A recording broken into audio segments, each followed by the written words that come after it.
Amics i amigues universitàries, després dels Nadals i dels exàmens, els campionats de Catalunya universitaris tornen amb més força que mai. La competició es va reprendre ahir amb l'inici de la segona jornada de competició del bàsquet masculí, on es van decidir els quadres de semifinals.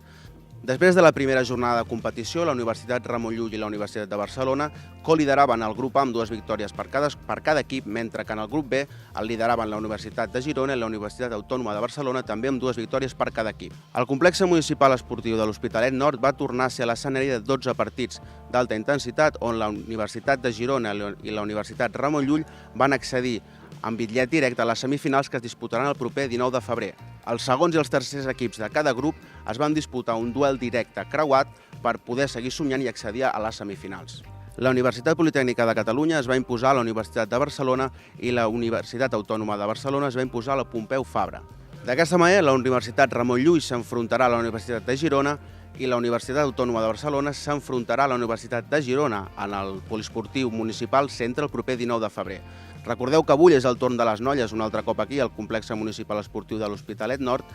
i que podeu fer un seguiment de la competició a través de les nostres xarxes socials o a través de la pàgina oficial dels Campionats de Catalunya Universitaris.